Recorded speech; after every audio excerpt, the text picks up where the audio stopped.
The autumn wind carries a heavy chill through the narrow, winding streets of Florence. The year is 1630, and the magnificent heart of the Italian Renaissance has fallen into a profound, unnatural slumber. The grand marble cathedrals and the once vibrant piazzas have been surrendered to the encroaching grey fog of the Arno River. Yet deep within this silent labyrinth, high in a secluded stone tower, a single oil lamp burns. A solitary physician stands awake, preparing a legendary cure while the rest of the world holds its breath. Welcome back to Whispers of Centuries, my friend. As the shadows lengthen and you settle into the quiet of your room, Mort would love to know where you are resting tonight. Tell me your city and what time it is where you are in the comments below, so together we can map the peaceful corners of our shared night. If you are a regular listener finding comfort here again, do not forget to subscribe for more relaxing history. But for now, simply let go of the day. Get comfortable and let us drift into tonight's story. Take a slow, deep breath in and release it gently. Pull your blanket up close to your chin and shift your weight until your spine feels perfectly supported by the mattress beneath you. Let the tension melt away from your jaw, your neck, and your shoulders. The night belongs to you, and you are entirely safe in your sanctuary. As we step back together into the 17th century, rest assured that this journey is a creative historical narrative, constructed solely for your entertainment, relaxation for your relaxation and educational peace of mind. While our story is deeply rooted in verified archives, certain scenes and atmospheres have been textually reimagined to provide you with a truly immersive and soothing auditory experience. You can simply close your eyes and listen, knowing every word is carefully crafted to bring you tranquility. Let us return to the stone tower.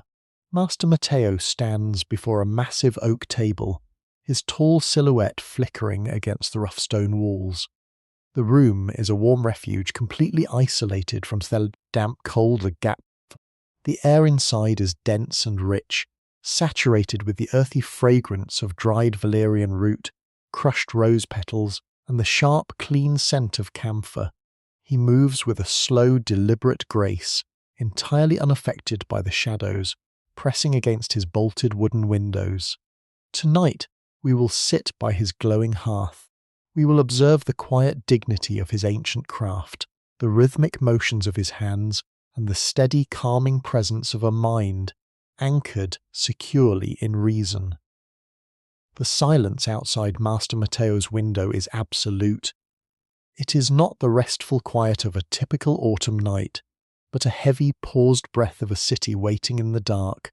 To understand how the magnificent Florence, a beacon of human achievement and endless motion, came to this standstill, we must look far beyond its stone walls.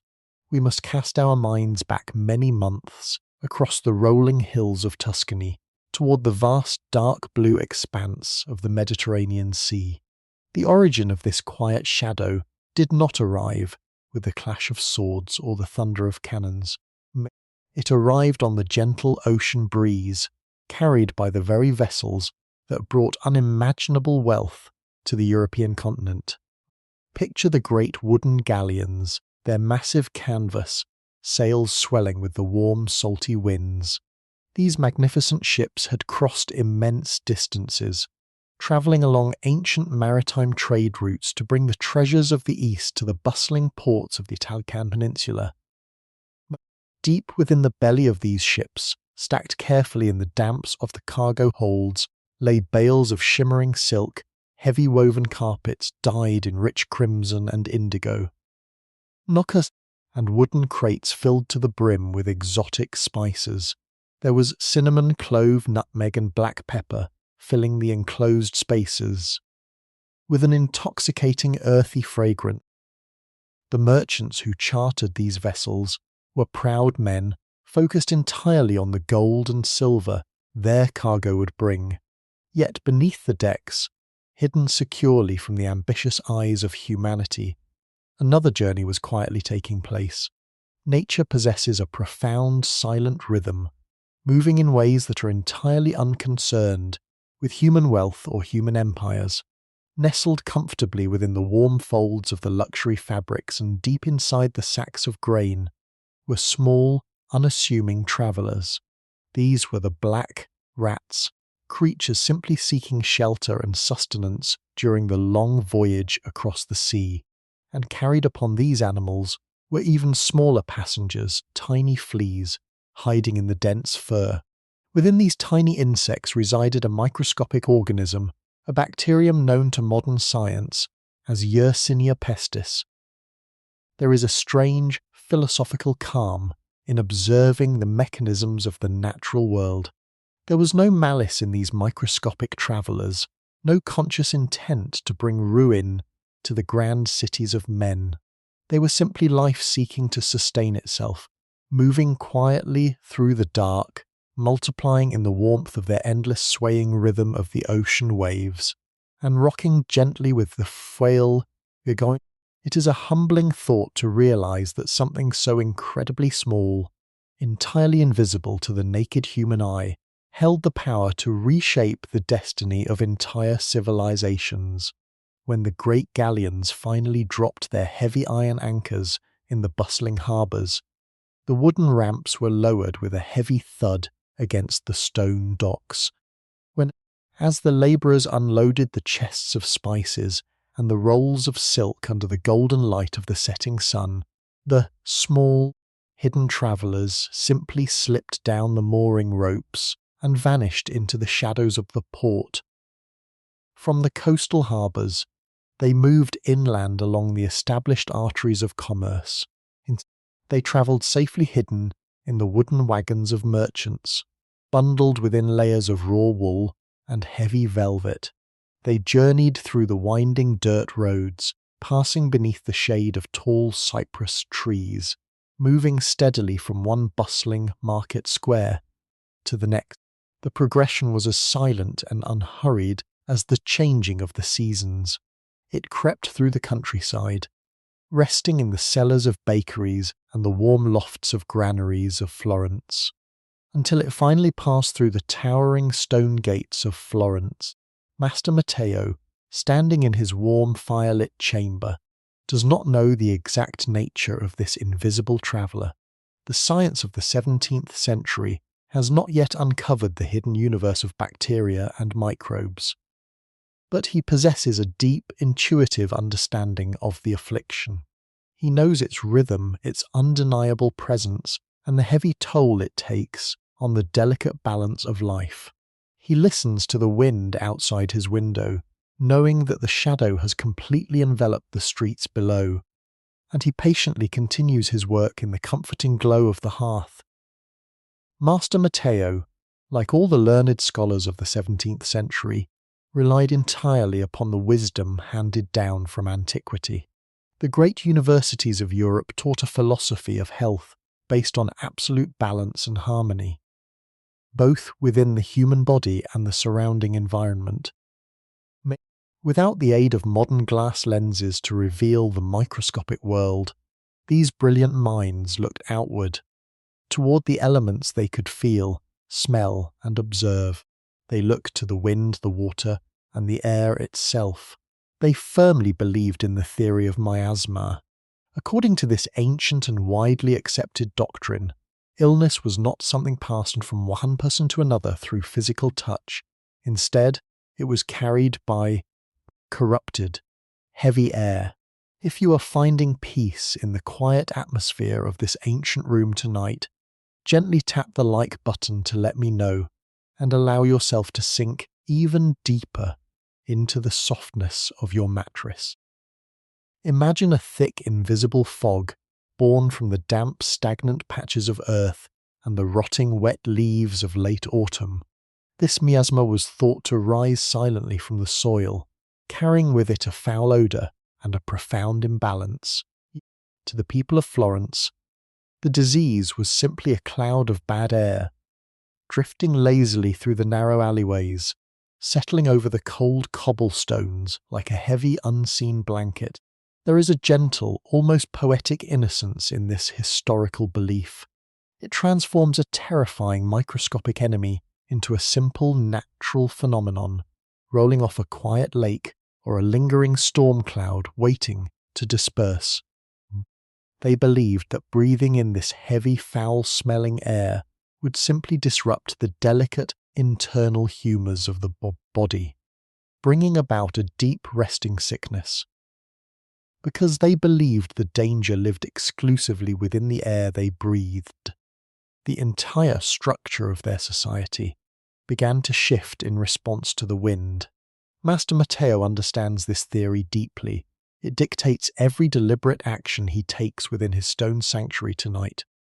The fire in his hearth is not just for warmth against the Novemchi's chill. It is a vital tool used to purify the air within the room. He reaches out with a steady hand and throws small handfuls of dried thyme and woody rosemary onto the glowing orange coals. The brittle herbs crackle softly, releasing thin, delicate ribbons of white smoke that curl upward toward the dark wooden rafters. The air in his chamber immediately becomes dry, sharp, and intensely fragrant. This, he believes, is the only way to cut through the heavy at his bolted door that waits patiently outside his bolt. The steady heat of the fire gently pushes back the cold, wet air of the night, creating a warm, safe pocket of existence. To the physicians of this era, bad smells were not merely unpleasant nuisances. They were the physical manifestation of the disease itself. Therefore, the cure, or at the very least the strongest defense, was found in powerful, pleasant and sharp aromas. Sweetness and spice were the armour they wore into battle. The world outside the window may be shrouded in an invisible corrupting mist, but inside Theriac room, the air is meticulously crafted to be an impenetrable fortress of scent. Every breath Master Matteo takes is carefully filtered through layers of selected botanicals. He moves gracefully around his heavy wooden table, surrounded by small, coarse linen sacks, filled with dried flower petals, whole cloves, and shaved cedar wood. The room smells like a dense, sunlit forest floor, masking completely the silent city that slumbers in the fog below. The belief in the miasma theory did more than simply change the way physicians practiced their ancient craft. It fundamentally altered the very fabric of the city.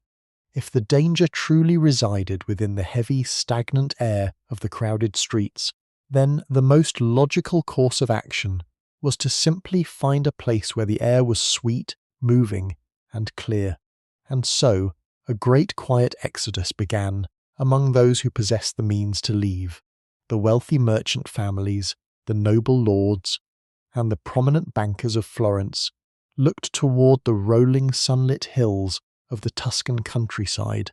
They owned vast sprawling estates and secluded villas surrounded by endless rows of silver olive trees and dark, slender cypresses.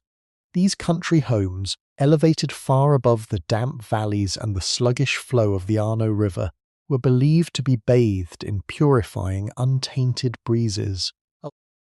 In the weeks before the profound silence took hold of the city, the nights were filled with the muffled sounds of departure. Imagine the scene playing out under the pale glow of the moon.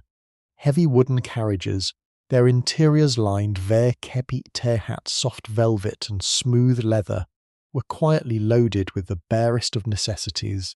Servants moved swiftly and silently across the cobblestone courtyards, carrying heavy wooden trunks filled with linens, fine wool, and whatever silver could be easily transported. The horses, their hooves padded with thick layers of cloth to dull the noise, waited patiently in the cool night air. The departure of the elite was not a panicked flight, but rather an orderly, deliberate retreat. They climbed into their carriages, wrapped tightly in thick cloaks of fur and heavy broadcloth, and pulled the heavy wooden doors shut with a dull, final thud. The drivers gave a gentle flick of the reins, and the heavy wheels began to turn slowly over the uneven stones. The sound of their departure was a rhythmic, rolling rumble that faded gradually as the carriages passed through the cake stone seed, as the carrying gates of the ancient city walls, heading out into the vast, open darkness of the countryside. They believed they were leaving the corrupted air behind them, ascending into the pure, cleansing winds of the hills. This quiet migration left a profound emptiness in its wake. The grand palaces of the elite, usually blazing with candlelight and echoing with the sounds of banquets and music, were locked and shuttered. The heavy iron gates were chained shut, and the vast courtyards were left to the shadows and the creeping ivy. For those who remained behind, the reality of the city changed entirely. The labourers, the craftsmen, the bakers, and the weavers simply did not have country estates waiting for them.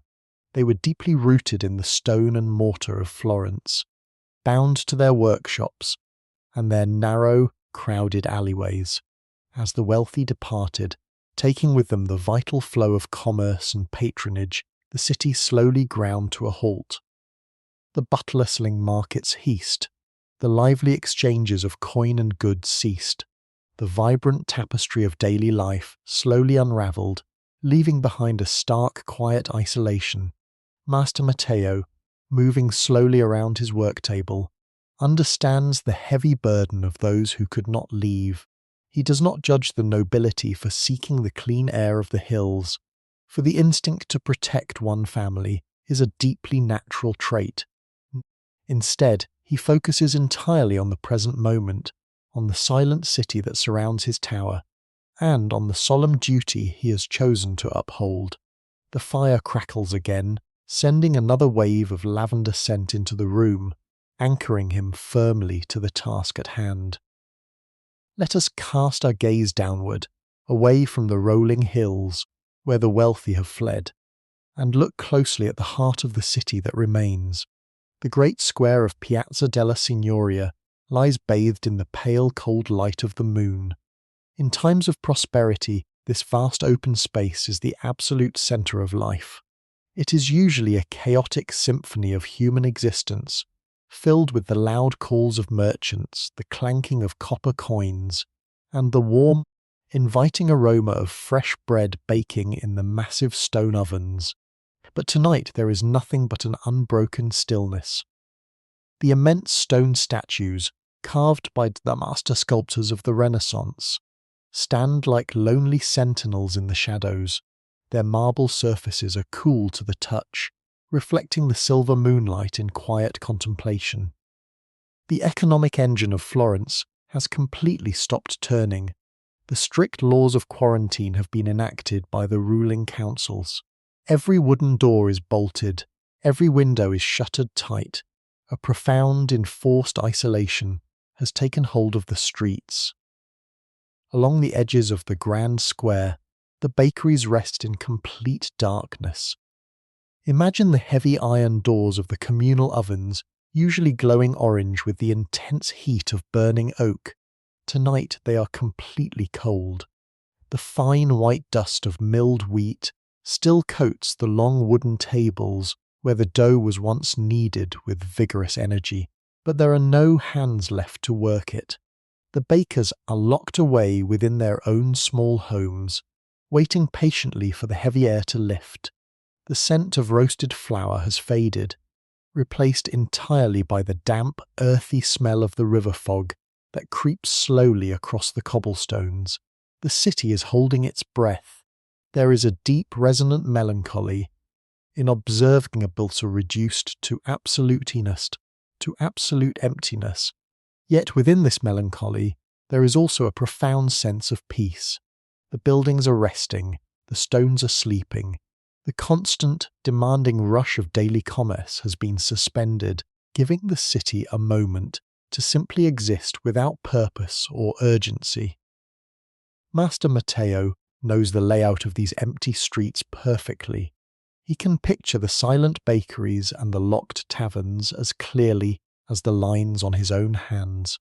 He understands the heavy weight of the lockdown, the necessary isolation required to starve the invisible affliction of its fuel. The Council of Florence, desperate to maintain order and prevent the total collapse of their society, took the only rational step available to them. They passed strict edicts, forbidding any citizen from leaving their home without a sanctioned purpose. Heavy chains were drawn across the narrow alleyways to prevent the passage of carts. The city guards, wrapped in thick wool cloaks, walk their patrols with slow, measured steps, their heavy leather boots striking the stones with a dull, repetitive thud that echoes against the tall brick walls. It is an environment of extreme restriction, but it is born from a desire to protect and preserve. It is in this exact environment of severe isolation that Master Matteo finds his true purpose. While others are commanded to stay hidden, his role requires him to step out into the void. The city council, recognizing the dire need for medical care amidst the lockdown, opened their deepest vaults. They offered heavy purses filled vae-capte, pure gold coins to any physician willing to remain and walk the empty streets. This was the contract of survival, a binding agreement forged in the quiet desperation of a sleeping city. Master Matteo accepted the gold not out of greed, but out of a calm, philosophical acceptance of his duty. He is a man of science and service, deeply tethered to the city that raised him. As he prepares his instruments in the warmth of his attic chamber, he feels no fear of the quiet square below. He only feels a steady, grounding focus on the task ahead. Master Matteo turns slowly away from the dying embers of the hearth. He walks with deliberate, unhurried steps toward a tall wardrobe crafted from dark, aged walnut. When he pulls open the heavy wooden doors, a new scent joins the complex fragrance of the room. It is the deep, earthy aroma of tanned hide, mixed heavily with the distinct sweet smell of yellow beeswax and the rich scent of rendered animal fat. Hanging inside the shadow of the wardrobe is his armour. It is not the shining steel plates of a soldier, but a massive, floor-length coat made of the finest, thickest Moroccan leather. This garment is a relatively new invention, designed just over a decade ago in the year 1619 by Charles de Lorme, the chief physician to the royal court of France. It represents the absolute pinnacle of medical engineering of the 17th century. He reaches out and takes the heavy coat from its wooden peg. As he lifts it, the thick leather folds against itself, making a deep, stiff rustling sound. This is not a soft, yielding fabric. It has been meticulously treated and coated with a thick layer of wax and suet.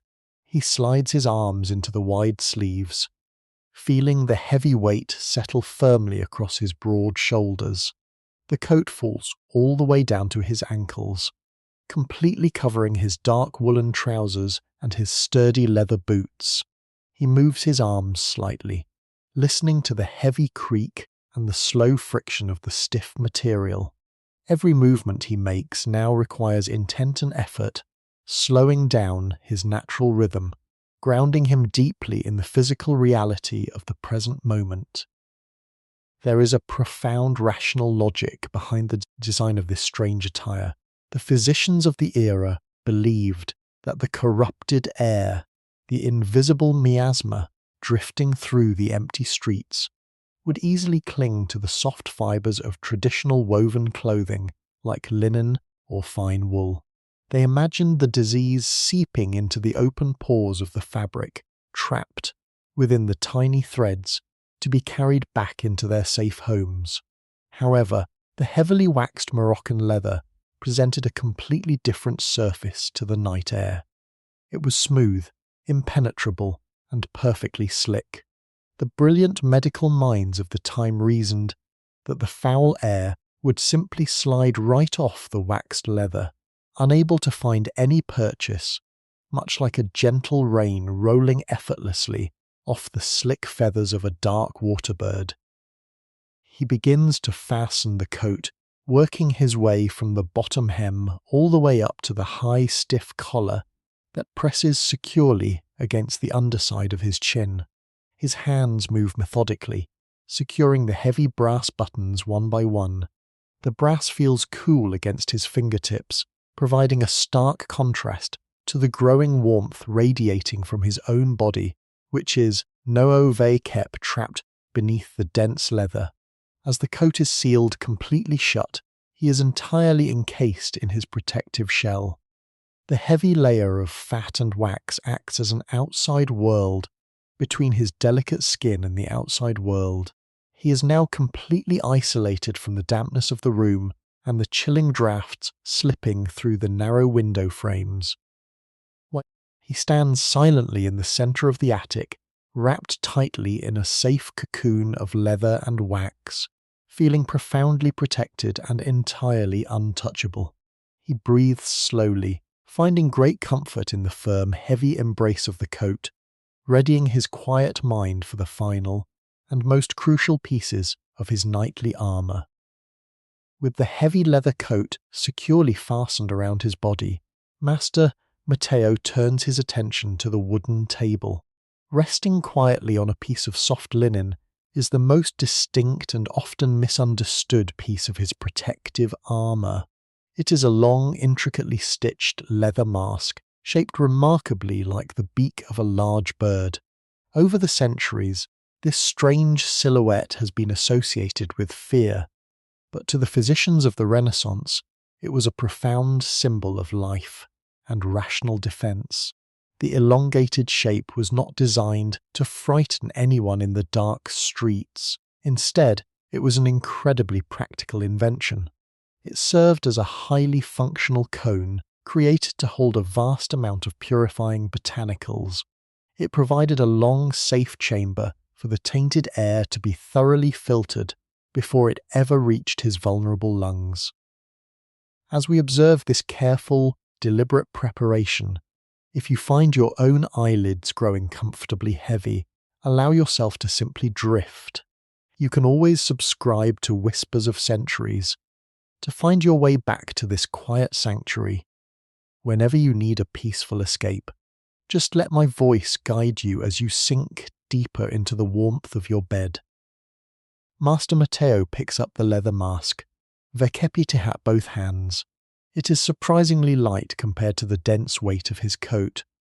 He uses a small piece of clean cloth to gently polish the eyepieces. These lenses are not made of clear glass. They are crafted from deep, rich red Murano glass. The physicians of his time believed that the sickness could be transmitted not just by the air, but by the corrupted gaze of the afflicted, or by the stagnant light of the moon reflecting off the damp river.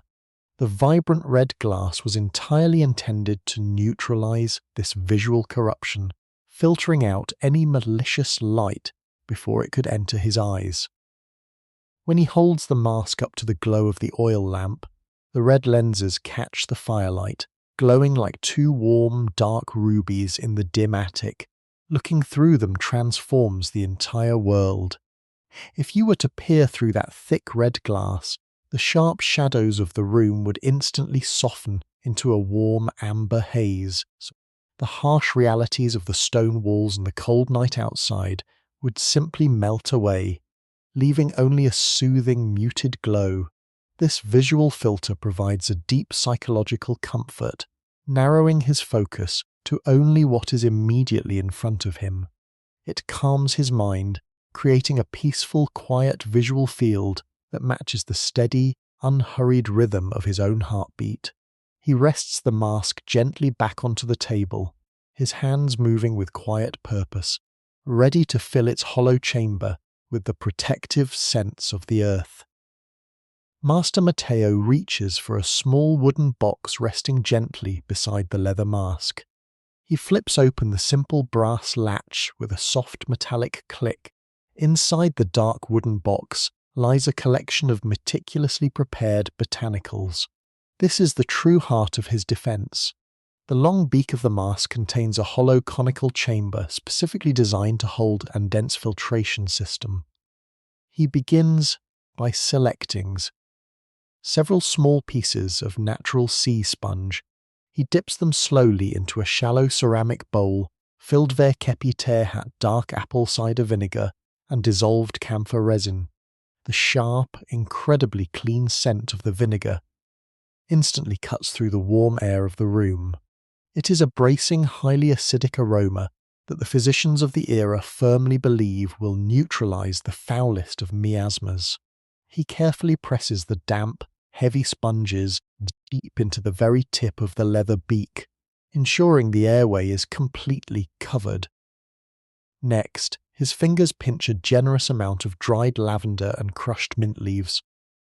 He drops them softly into the open chamber, letting them rest directly against the vinegar-soaked sponges.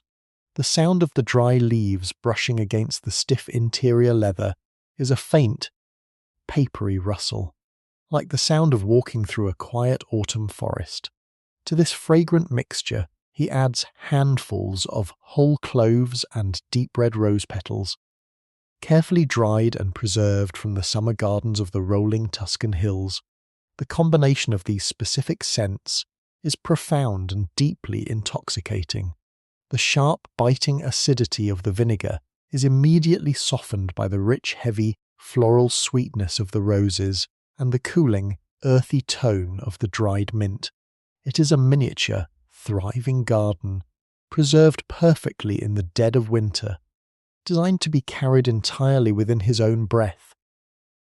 He is creating a physical, impenetrable barrier of pure fragrance. Every single inhalation he takes during the long night will be pulled directly through this dense, aromatic filter. The heavy air of the sleeping city will be forced to weave through the damp sponges, over the rough surface of the cloves, and past the delicate, fragrant rose petals before it ever reaches him. It is a beautiful, intricate system of defense, born from a deep, enduring respect for the healing power of nature. When the hollow chamber is completely full and packed tight, he closes the small leather flap at Mott Fay the bottom of the beak, securing it tightly with a thin, flexible leather strap. The mask is now fully armed and prepared. It rests quietly on the wooden table, but a sacred vessel holding the concentrated animal hide, the concentrated essence of a sunlit meadow. It stands ready to shield his quiet mind and his vulnerable lungs from the heavy damp shadows waiting patiently just outside his bolted door. Master Matteo lifts the heavy leather mask, bringing it slowly toward his face. The cool waxed interior leather touches the skin of his impenetrable seal, forming a firm and impenetrable seal. He reaches around to the back of his head, pulling the thick leather straps tight. His leather-clad fingers find the heavy brass buckles, sliding the stiff straps through the metal loops with a soft, deliberate friction. He secures each buckle firmly, locking himself away from the external world. The transition is immediate and profound. The moment the mask is sealed completely against his face, the ambient noises of the stone room vanish. The faint crackle of the burning hearth and the gentle whistling of the night wind through the roof crevices are suddenly muffled, pushed incredibly far into the distance. In their place, a new and entirely solitary world is born. He takes his very first slow breath. The air pulls sharply through the narrow openings at the tip of the beak. It rushes over the dense, vinegar-soaked sponges, weaving a path through the crushed roses, the dried mint, and the lavender. The sound of his own inhalation echoes loudly within the stiff leather cone. It is a deep, resonant rush, sounding exactly like the rhythmic, heavy swell of an ocean wave rolling onto a distant, sandy shore. He holds the fragrant air in his lungs for a brief moment, feeling the intense, sharp coolness of the camphor clear his mind and steady his heart. Then he exhales gently. The breath pushes back out, echoing against the inner walls of his mask in a low, heavy hum. This sound will be his constant companion for the rest of the dark hours. It is a steady, hypnotic metronome, a deeply soothing rhythm, and leaves no room for anxious thoughts. He opens no room for anxious thoughts. He opens his eyes behind the thick glass lenses. The entire room is instantly bathed in a warm, dark amber light. The bright flames of the oil lamp no longer flicker with harsh intensity, but instead pulse with a soft, subdued ruby glow. The rough, imposing textures of the stone walls are smoothed away into gentle, rolling shadows. He is entirely enclosed within his own protective sanctuary.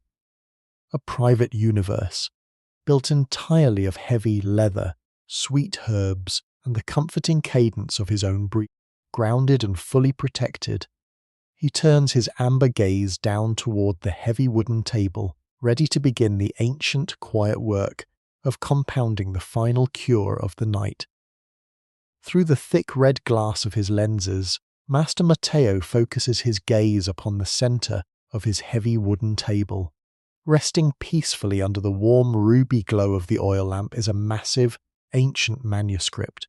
He reaches out with a hand entirely in thick leather and gently touches the heavy cover. The Conte di Hormel. The binding is made of stiff boar hide, softened only by centuries of careful handling by generations of quiet scholars. He slowly opens the heavy book. The pages are crafted from thick vellum, carefully cured sheepskin that holds a distinct, earthy scent of age and wisdom. As he turns the thick pages, the sound is deeply muted by his heavy mask reaching his ears as a soft, comforting sweep, much like the gentle brush of dry grass against a wooden fence. The amber light illuminates the elegant, flowing curves of Arabic calligraphy resting upon the pale pages. These are the carefully preserved writings of Avicenna, the brilliant physician of the ancient world. They contain the meticulous, complex instructions for crafting Theriac. In the medical landscape of the 17th century, Theriac is not merely a medicine. It is considered a legendary universal cure, a profound concoction, gathered from the furthest corners of the known world. It represents the absolute pinnacle of ancient medical philosophy, a physical manifestation of harmony designed to aggressively counter the dark corruption of the miasma. The recipe demands absolute precisions. It requires the gentle blending patience, sweet resins, gentle blending of rare roots, dried flowers, and powerful earthy minerals. Master Matteo traces his leather-clad finger slowly down the long column of elegant script, and measures he must now perform. The heavy leather of his coat creaks softly as he shifts his weight. Inside his mask, he takes another deep, oceanic breath of lavender and rose, centering his spirit. He feels a profound connection to the countless ancient where he stands now, who stood exactly where he stands now, reading these exact words in the quiet hours of the night. He is entirely alone in the stone tower, yet he is deeply accompanied by the enduring wisdom of the past, ready to begin the delicate art of preservation. Master Matteo moves his gloved hand toward a small wooden shelf, sitting just above the open manuscale, grafted entirely of polished brass. He sets it down gently upon the thick oak table. The metal makes a soft, dull clinking sound against the dense wood, a tiny vibration that barely penetrates the thick leather and fragrant herbs of his mask. Beside the brass scale, he carefully places a small velvet pouch-filled kepiti hat, perfectly cast weights. Each tiny weight is shaped exactly like a miniature bell and represents a mere fraction of a standard measure, because his peripheral vision is entirely restricted by the dark leather cone, and his direct sight is heavily filtered by the deep red lenses. Every single movement he makes must be incredibly slow and highly deliberate. He can no longer rely on quick, thoughtless glances or sudden gestures. He must navigate his workspace with the profound grace and careful intention of a man moving slowly along the bottom of a warm ocean. He reaches into a small linen sack, resting on the edge of the table, and pinches a measure of dried valerian root between his thick leather fingers. He drops the rough, earthy pieces softly onto the left copper pan of the scale. The pan dips slightly under the sudden weight, swinging back and forth with a slow, hypnotic rhythm in the amber light. With his other hand, he delicately selects a tiny brass bell and places it onto the right pan. The two metal sides bob gently up and down, seeking their perfect center. He watches this quiet dance of balance through his ruby lenses, waiting patiently for the long brass needle in the very middle to stand perfectly, still and upright. It is a meticulous and demanding process, requiring his absolute and undivided attention. He repeats this slow, rhythmic action over and over again. He carefully weighs out small piles of dried gentian root, dark lumps of sweet myrrh resin, and perfectly round crushed fennel seeds. As he continues his quiet work, the rhythmic sound of your own breathing echoes endlessly within the leather beak. The steady, oceanic inhale and exhale serve as a natural metronome for his busy hands. He naturally begins to match the careful placement of every dry root and sticky resin to the slow, calming rise and fall of his own chest. The thick red glass softens the sharp edges of the copper pans and dulls the bright reflections of the brass weights, transforming the entire process into a warm, glowing dream. Time itself seems to stretch and bend within the heavy stone walls of the attic. There is absolutely no rush and no sense of worldly urgency. There is only the quiet, continuous pursuit of perfect elemental balance. Once all the dry, fragrant ingredients are perfectly measured and separated into small, neat mounds across the grain of the wooden table, he slowly reaches for his heavy stone mortar, ready to begin the steady, rhythmic labor of grinding the earth into a fine and potent powder. Master Matteo pulls the heavy bronze mortar toward the center of his solid oak workspace. The heavy metal base scrapes softly against the grain of the ancient wood, creating a low, resonant vibration that he can feel through the soles of his heavy leather boots. With a slow and careful sweep of his gloved hand, he gathers the small, perfectly measured mounds of dried valerian root, sweet myrrh, and crushed fennel seeds. He guides them gently over the edge of the table and lets them fall into the deep, dark bowl of the mortar. The dry ingredients settle at moth the bottom with a soft, papery rustle. He then reaches for the pestle. It is a thick, solid piece of polished grey stone, worn perfectly smooth by decades of constant rhythmic use. It is heavy and substantial, offering a comforting weight in his leather-wrapped palm. He begins the ancient labour of grinding. He raises the heavy stone pestle and brings it down onto the dry roots with a firm, deliberate push. A deep, hollow thud echoes through the quiet attic. He lifts it again, moving his wrist in a slow, continuous circular motion, grinding the tough fibres against the hard bronze walls. Lift and press, turn and crush. The sound quickly settles into a steady, hypnotic rhythm, because his ears are tightly enclosed within the heavy leather mask. The sharp, percussive strikes of the stone against the metal are beautifully softened. The noise is transformed into a low, distant drumming, sounding very much like a slow, resting heartbeat echoing down a long, empty stone corridor. It is a profoundly grounding sound, stripping away any lingering thoughts of the silent city outside, down to the simple, repetitive motion of his own hands. Kadakainin si pull. As the heavy stone continues its patient work, the hard exterior of the dried roots begins to break apart, releasing their potent hidden oils into the warm air of the room. A rich, deeply earthy aroma rises from the bronze bowl. The damp, soil-heavy scent of the valerian root blends seamlessly with the sharp, warm pine fragrance of the myrrh resin. These ancient, heavy scents drift slowly upward, rising like an invisible vapor.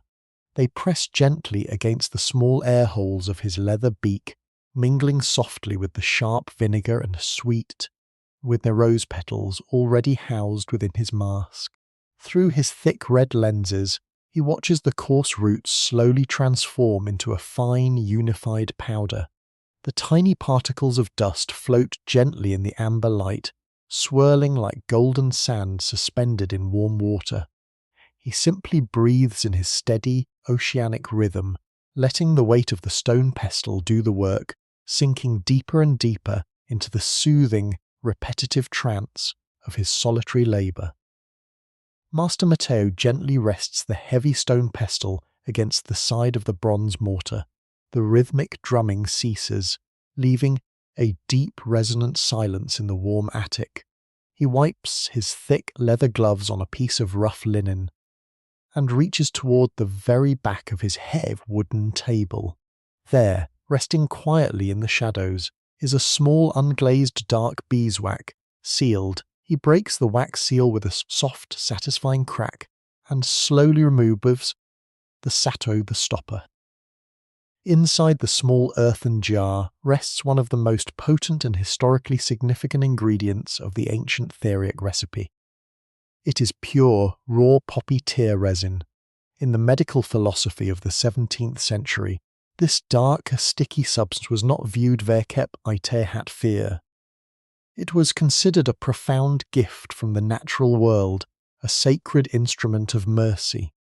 When the invisible affliction took hold of a patient, the physical suffering was immense and deeply exhausting. The physicians of the Renaissance knew that a body racked by severe, unrelenting pain could not possibly gather the inner strength required to heal. The dark resin was utilized with immense care and deep respect, designed solely to grant the afflicted a few hours of quiet, dreamless rest. He reaches into the small jar with a slender silver spoon, scooping out a tiny, precise measure of the dark resin. The substance is incredibly thick and heavy, clinging stubbornly to the polished metal. As he lifts the spoon into the amber glow of his oil lamp, the resin gleams like a piece of polished obsidian. A new fragrance gently joins the complex tapestry of the room. It is a heavy, profoundly sweet aroma, layered with a deep, bitter undertone of damp earth and sleeping flowers. It is a scent that naturally slows the mind and invites a feeling of heavy, peaceful surrender. He slowly lowers the silver spoon into the bronze mortar, carefully pressing the thick resin off the metal and letting it fall directly into a palace to the fine, dusty powder of the crushed roots. The addition of this single, powerful ingredient shifts the entire purpose of his nightly labour. The mixture is no longer merely a fragrant powder meant to repel the corrupted air. It has transformed into a true medicine, armed with the terrible suffering and bring absolute stillness to a restless body. He picks up the heavy stone pestle once more.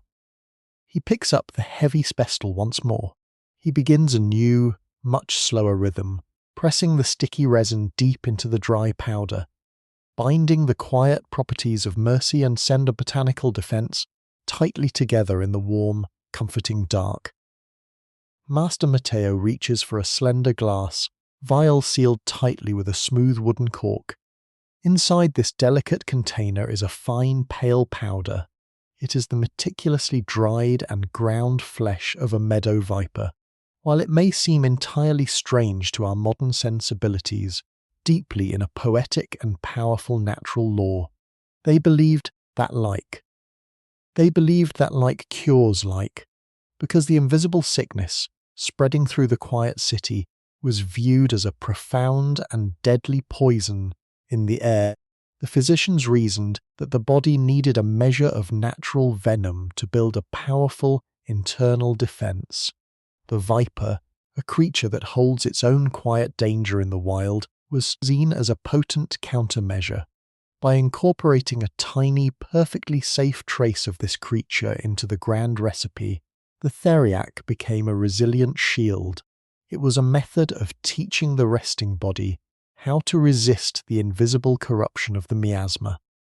He tips the glass vial slightly, letting a very small dusting of the pale powder fall gracefully into the heavy bronze mortar, adding the final dry component to his intricate work. Now, the potent dry mixture must be bound together into a thick, preserving paste. He turns his heavy leather coat slowly back toward the glowing stone hearth. Resting on the sturdy iron grate above the warm orange embers is a small round ceramic pot.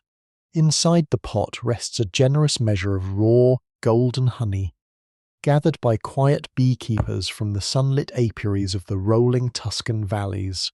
Honey was deeply revered by ancient apothecaries, not just for its seemingly miraculous ability to preserve and protect life. It never spoils or decays. It holds the pure essence of thousands of blooming summer flowers, suspended entirely in perfect golden stillness. The gentle fading heat of the coals begins to warm the heavy ceramic pot. A soft, incredibly soothing sound begins to fill the quiet attic. It is the delicate, rhythmic bubbling of the thick honey as it begins to melt and turn into a warm liquid. The sweet, heavy fragrance of warm sugar and summer pollen rises gently into the air, effortlessly pushing back against the damp chill of the November night. It wraps around Master Matteo in a warm, deeply comforting embrace. Using a thick piece of folded woven wool, and carries it carefully back to the heavy oak table. The smooth golden liquid catches the amber light of his oil lamp, glowing brightly like a piece of captured sunlight. He tilts the ceramic pot and pours the warm honey slowly into the bronze mortar. He watches patiently through his thick red lenses as the bright golden ribbon folds beautifully into the dark, earthy powder of the crushed roots and sweet resins. The great symphony of the ancient cure is finally coming together, bound tightly by the eternal golden sweetness of the earth. Master Matteo reaches for a long, smooth wooden spoon, resting on the edge of the heavy oak table. The wood is dark and heavily polished from years of constant use, completely saturated with the fragrant of countless past remedies. He dips the wide bowl of the spoon directly into the heavy bronze mortar, pushing it deep into the warm golden honey and the dark, fragrant powder. He begins to stir. The movement is incredibly slow and highly deliberate, dictated by the immense thickness of the gathering paste. As the wooden spoon presses against the curved inner walls of the heavy metal bowl, it creates a low, resonant scraping sound. It is a slow, rhythmic dragging noise that echoes gently through the quiet attic, sounding pulled slowly across a bed of soft river pebbles. Through the thick red glass of his lenses, he watches the beautiful visual transformation taking place within the bowl. The bright, clear gold of the warm honey slowly surrenders to the dark, earthy tones of the crushed valerian root, the sticky myrrh, and the fine mineral dust. As he continues his slow circular motions, the separate ingredients gradually merge, turning into a deep, rich amber paste. The mixture becomes heavier and far more resistant with every single turn of his strong wrist. He can feel the growing density of the Theriac pulling against his thick leather gloves, grounding his mind completely in the physical effort of creation. The sweet, warm aroma of the melting honey rises gracefully to meet the sharp medicinal bite of the camphor and vinegar waiting securely inside his leather beak. These two distinct worlds of scent mingles. He settles entirely into a profound, meditative rhythm. He stir and press, foldative rhythm. Stir and press, fold and turn. His long leather coat creaks in quiet, soothing harmony with the steady motion of his arms. Inside the hollow chamber of his mask, his breathing continues its slow, oceanic rise and fall. Becoming perfectly synchronized with the turning of the wooden spoon, time loses all traditional meaning within the warm stone walls of the attic. There are no passing hours, only the continuous, soothing circle of his careful labour and the comforting weight of the ancient medicine slowly coming to life under the amber glow of the oil lamp. He is surrounded entirely by the quiet safety of his protective shell, focusing his entire existence on the gentle preservation of life. The great clock tower of the Palazzo Vecchio, standing far across the sleeping city, begins to toll the deep hour of midnight. The heavy bronze bell strikes 12 times in the cold night air. The sound is incredibly distant, rolling softly over the thick river fog, and drifting gently through the narrow crevices of the stone attic. By the time the low vibrating tones reach Master Matteo, they are nothing more than a quiet, rhythmic hum that vibrates pleasantly against the thick leather of his coat. It is a peaceful reminder that the earth is still turning and time is still moving forward, even within the absolute stillness of the quarantine. Inside the warm sanctuary of his room, the heavy Theriac paste has finally reached its perfect intended consistency.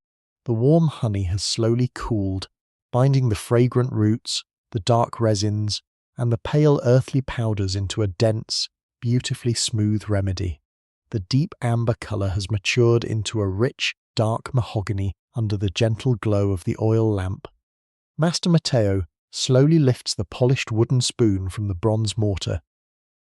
The thick paste clings to the wood, pulling away with a soft, deeply satisfying resistance. He rests the spoon gently across the rim of the heavy metal bowl, allowing the ancient medicine a quiet moment to breathe and settle in the warm, fragrant air of the room. He takes a slow, deliberate step back from the heavy oak table. The stiff Moroccan leather of his protective armour creaks in a low, comforting tone as he shifts his weight. He turns his masked face toward the small, bolted wooden window. Even through the heavy wooden shutters, he can sense the profound emptiness of the narrow streets below. He imagines the thick grey mist of the Arno River curling silently around the locked doors of the taverns and the cold brick ovens of the quiet bakeries. He feels a deep, grounding sense of accomplishment washing over him. The ancient medicine is entirely complete. The careful shield of herbs and honey has been successfully forged. He stands perfectly still in the centre of the warm room, letting the steady, oceanic sound of his own breathing fill the hollow chamber of his leather mask. He is completely present in the quiet midnight, a solitary guardian resting peacefully in the warm light, simply waiting for the morning to come. The profound silence of the midnight hour is softly broken by a low, muffled sound rising from the very bottom of the stone tower. It is a series of slow, rhythmic knocks against the heavy oak door that guards the entrance to the staircase. To anyone else, an unexpected visitor in the dead of night during a strict quarantine might bring a sudden rush of anxiety. But Master Matteo remains entirely undisturbed. His heart continues to beat with the same steady, unhurried rhythm as before. Through the thick leather of his protective mask, the knocking sounds incredibly distant, like the gentle tapping of a heavy wooden branch against a window pane in a soft autumn wind. It is merely a quiet ripple in the deep pool of the night. He turns slowly from the bolted window. The thick Moroccan leather of his long coat sighs deeply as he walks toward the arched doorway of his attic room.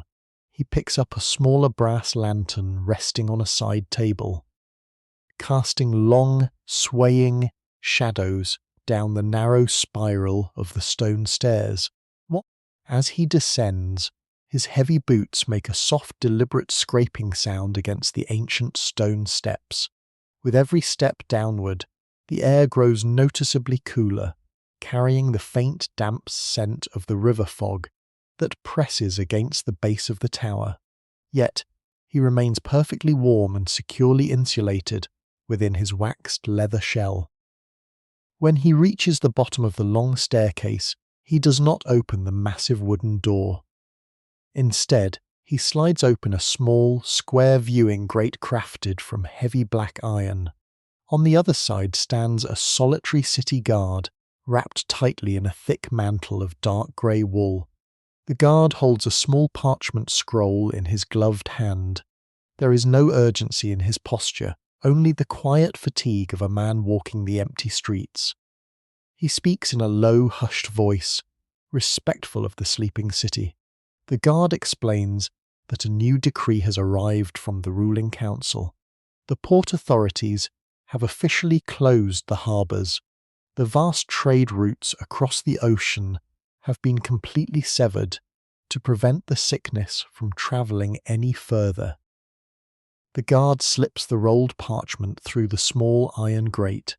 Master Matteo receives it with his thick leather gloves. The dry paper rustles softly against the stiff leather. The guard offers a quiet nod and turns away, his heavy boots fading slowly down the cobblestone street, until the night completely reclaims the silence. Master Matteo stands alone at the bottom of the stairs, holding the parchment. He understands the profound weight of this news. The rare spices and sweet resins from the east will no longer flow into the city. The beautiful blend of Theriac sitting upstairs in his bronze mortar is the very last of its kind. He closes the iron grate with a gentle click and begins the slow rhythmic climb back up to his warm sanctuary, his mind remaining as calm and steady as the flame in his brass lantern. Master Matteo reaches the top of the stone staircase and pushes open the heavy oak door to his attic sanctuary. The sudden wave of warmth from the dying hearth wraps around his leather coat, welcoming him back into the fragrant safety of his private world. He carries the brass lantern to the large wooden table and sets it down gently beside his oil lamp. The warm amber light spills over the curled edges of the sealed parchment scroll, and he pulls back the heavy sleeves of his Moroccan leather coat and carefully breaks the red wax seal stamped with the crest of the city council. The stiff paper unrolls with a crisp, dry rustling sound that echoes softly against the stone walls. Through the thick ruby glass of his lenses, he reads the elegant, sweeping handwriting of the city magistrates. The decree paints a stark picture of the world beyond his bolted windows. To starve the invisible sickness, the great harbours of the coast have been entirely sealed. The magnificent wooden galleons arriving from the east have been turned away or burned at sea, their precious cargo of exotic spices, sweet resins, and delicate silks consumed by fire to protect the shores. The sprawling maritime trade routes that fed the wealth and the apothecaries of Florence are now completely broken.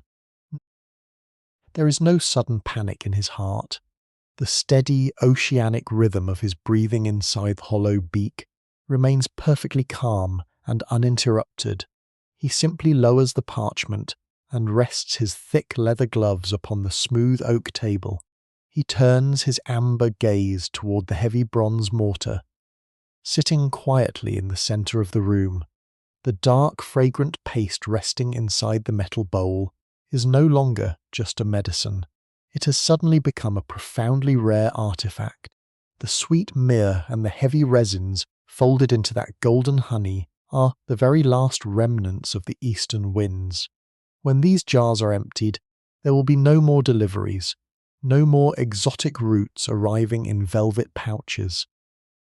Yet, within this absolute finality, Master Matteo finds a deep, comforting peace. He knows that the true art of the physician does not rely solely on distant shores. If the trade routes are closed, he will simply teyurna his gaze to the rolling Tuscan hills. He will find healing in the damp earth, the wild mint, the blooming rosemary, and the quiet resilience of the local forests. The earth always provides for those who know how to look. He slowly rolls the parchment back into a tight cylinder and places it softly on the edge of the table. He closes his eyes behind the red lenses, allowing the heavy scent of lavender and rose inside his mask to wash over him, deeply satisfied with the beautiful, perfect batch of medicine he has managed to preserve tonight. Master Matteo shifts his weight slowly, the heavy Moroccan leather of his coat creaking in a low, familiar hum. He reaches toward the far corner of his solid oak table, where a neat row of small, empty ceramic jars waits quietly in the shadows. He brings them closer, lining them up beside the heavy bronze mortar. The clay of these small vessels is entirely unglazed on the outside. It offers a rough, deeply earthy texture that provides a wonderfully secure grip for his thick leather gloves. He picks up the polished wooden spoon once more, its dark surface already gleaming with the residual oils of the ancient herbs. He dips the smooth wood deep into the heavy, dark mahogany paste of the Theriac. The thick mixture yields to his gentle pressure with a slow, deliberate sluggishness. He lifts a generous portion of the fragrant medicine from the bowl. It hangs heavy on the concentrate spoon of ancients and rare resins, sweet honey and rare resins. He guides the wooden spoon carefully to the open mouth of the first ceramic jar. With a slow, mindful scraping motion, he presses the heavy paste against the inner rim, allowing the thick remedy to slide smoothly down into the dark container.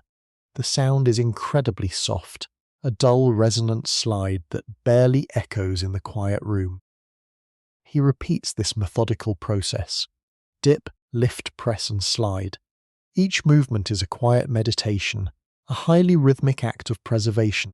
The rich scent of the warm honey and the damp, earthy valerian root rises once more, a comforting reminder of the profound work he has accomplished. He watches the dark paste slowly fill the hollow space of the jar, completely satisfied with the smooth, unbroken texture of the medicine. Because his vision is filtered through the thick red glass of his lenses, the dark medicine looks like a pool of warm, liquid shadow, safe and contained within the earthen walls. Once the first jar is filled perfectly to the top, he reaches for a small, smoothly carved stopper, made of dents the wooden plug with the circular oak wood, with the circular opening of the clay pressing down firmly. With the heavy palm of his leather glove, he forces the stopper deep into the neck of the container. The dry wood slides against the rough clay with a tight, incredibly satisfying friction, sealing the medicine entirely away from the damp, heavy air of the night. He takes a piece of clean linen cloth and slowly wipes the exterior of the jar, removing any stray drops of golden honey. The small vessel now holds a profound and heavy weight. It is a compressed beacon of quiet hope, ready for the silent city waiting below.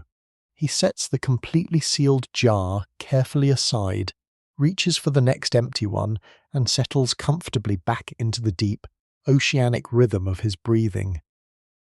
Master Matteo completes the very last jar. He lines the small, heavy vessels in a perfect row along the back edge of the thick oak table.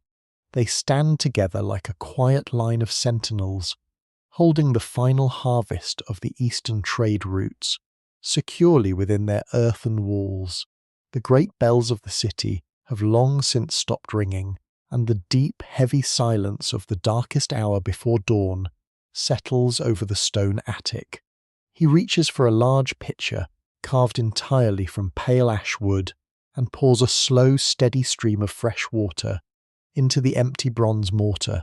The clear water splashes softly against the heavy metal, a bright and entirely refreshing sound that cuts beautifully through the warm, dense air of the room. He takes a large piece of coarse linen cloth and begins to scrub the inside of the metal bowl. The rough fabric moves in slow continuous circles, lifting the remaining traces of sticky honey and dark resin from the cold bronze. The sound is a low rhythmic swish, like a heavy broom sweeping across a smooth wooden floor. He cleans the heavy stone pestle vecchepite hat equal care, rotating it slowly in his leather hands until every grain of the fragrant powder is completely washed away. When the tools of his ancient craft are entirely clean, he dries them meticulously with a fresh cloth and places them back in their exact positions on the table. The workspace is now perfectly clear, returning to a state of absolute, unblemished order. The physical labour of the night is entirely finished. He turns his head slowly, the stiff Moroccan leather of his hat ago, collar rubbing gently against the bottom of his mask. He looks toward the small wooden window. Though the heavy shutters are still tightly closed, he knows the pitch-black sky outside is just beginning to soften into a pale, ashen hue. The long, solitary night is finally drawing to a close, and a profound sense of completion settles comfortably over his resting mind. He stands in the centre of the room, listening to the steady, rhythmic draw of his own breath inside the leather beak, gathering his quiet streets for the journey down into the sleeping street. Master Matteo prepares to leave the warm embrace of the attic. Before he opens the heavy oak door, he walks slowly toward the darkest corner of the room to retrieve the very last piece of his historical equipment. Resting quietly against the cold stone wall is a long, slender wooden cane. It is carved from a single, perfectly straight branch of sturdy ash wood, stripped of all its rough bark and polished completely smooth by years of careful, deliberate handling. In the medical landscape of the 17th century, this simple wooden rod is not merely a walking stick. It is a vital instrument of survival and an essential tool of his solitary trade. It represents the very dawn of physical distancing in medical history. By using this long cane, a cautious physician could interact with an afflicted patient from a measured, completely safe distance. The smooth tip could be used to gently lift heavy woolen blankets or direct a patient to the skin, or get a patient to turn over without ever requiring direct physical contact. It ensured that the stagnant, corrupted air immediately surrounding a sick bed remained as far away from the protective leather mask as possible. The cane served as a necessary physical boundary, yet it remained a profound extension of his care and his unwavering commitment to heal those trapped in the shadows. He reaches out and wraps his thick leather fingers firmly around the top of the smooth wood. The ash branch feels incredibly dense and perfectly balanced in his tight grip. As he lifts it away from the cold stone floor, the rounded tip makes a soft, dull tap that echoes briefly in the quiet room. He takes a clean piece of dry linen cloth and begins to wipe the entire length of the wood. It is a gentle, highly rhythmic motion, sliding slowly up and down the pale surface, preparing his resting mind for the encounters that wait in the damp fog outside. Through the thick ruby glass of his lenses, the pale ash wood absorbs the fading light of the oil lamp, taking on a warm, rich amber hue. With the cane held securely in his right hand, he uses his left hand to pick up a heavy leather satchel draped over the back of a wooden chair. He opens the wide flap and begins to transfer the sealed clay jars of Theriac from the oak table into the dark interior of the bag. He places hat heavy earthen and vessel inside hat absolute care. The thick leather of the satchel folds softly around the rough ceramic, holding them securely so they will not clink against each other during his long walk. The weight of the medicine pulls the heavy strap down across his broad shoulder, adding another layer of grounding pressure to his posture. He stands perfectly still, fully armoured in waxed leather, holding the ancient medicine and his wooden guide. He is entirely ready to step out of his quiet sanctuary and into the deep grey mist of the Florence morning. Master Matteo reaches for the heavy iron latch of his attic door. He presses down firmly with his Vic leather glove. The metal mechanism clicks ver capitehat, a deep, satisfying weight. As he pulls the thick oak door inward, the warm, sweet air of his sanctuary gently collides with the cold, damp chill of the ancient stone stairwell.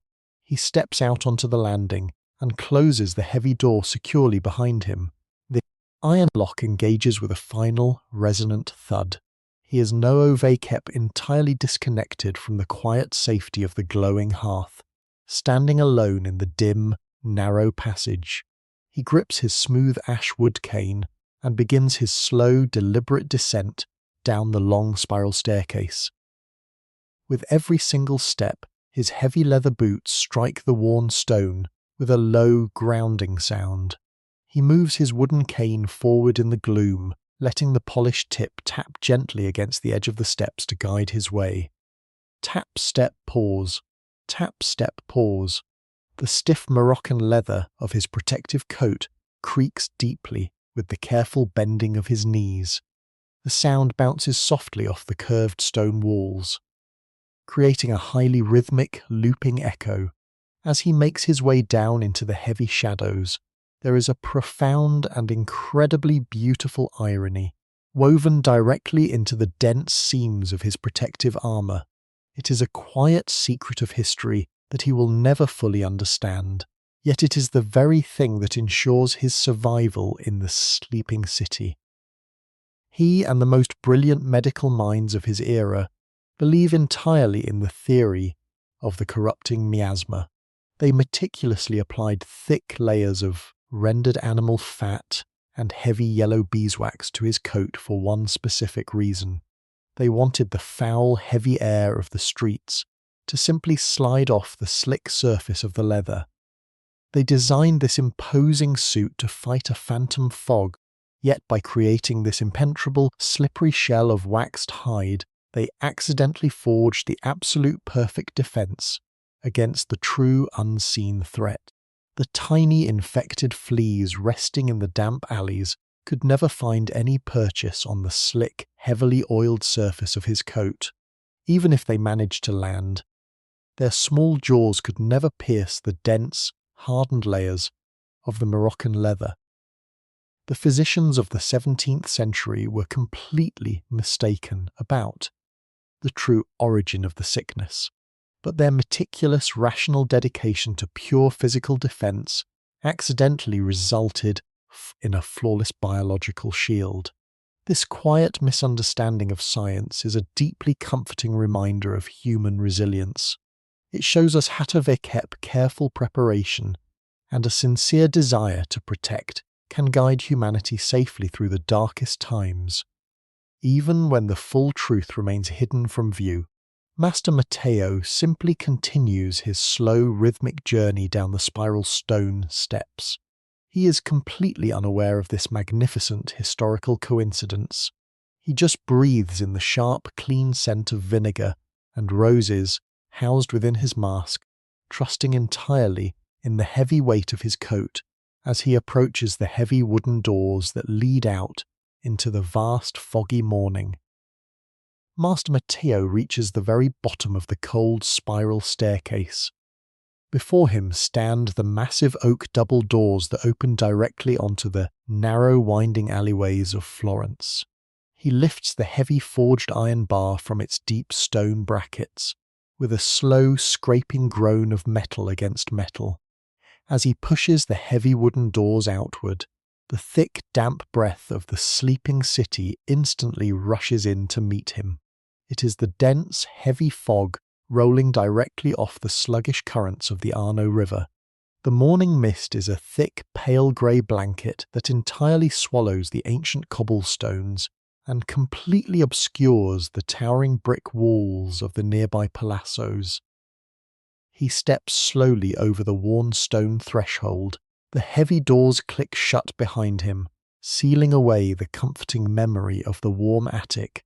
He is now completely immersed in the profound, unbroken silence of the quarantine. Through the thick ruby glass of his lenses, the cold grey fog is instantly transformed. It does not appear bleak or intimidating. Instead, it glows with a soft, muted, pinkish amber hue, looking exactly like the delicate light of a dying ember, perfectly suspended in the damp air.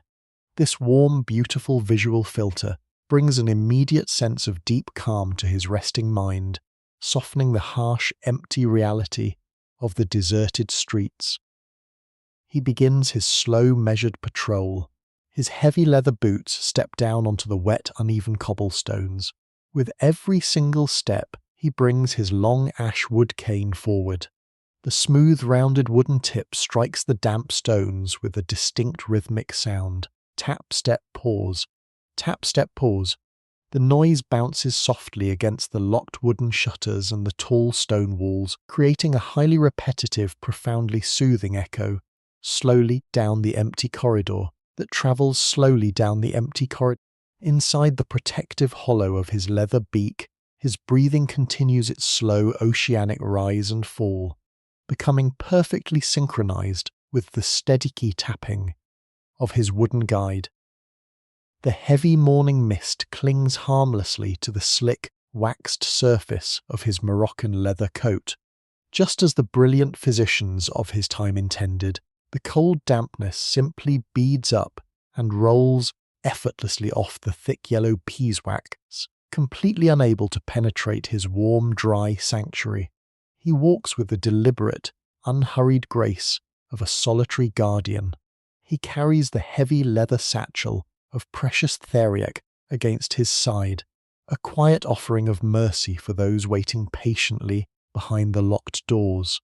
As he moves deeper into the beautiful, glowing fog of the sleeping city, he is perfectly content, safely wrapped in his fragrant cocoon of leather and ancient wisdom, lavender bacans, leaving only the quiet, comforting echo of his wooden cane in his wake.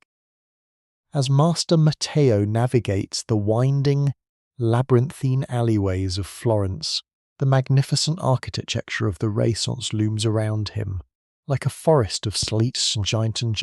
The grand facades of the ancient palazzos, usually vibrant with a daily theatre of civic life, stand completely silent in the pale morning mist.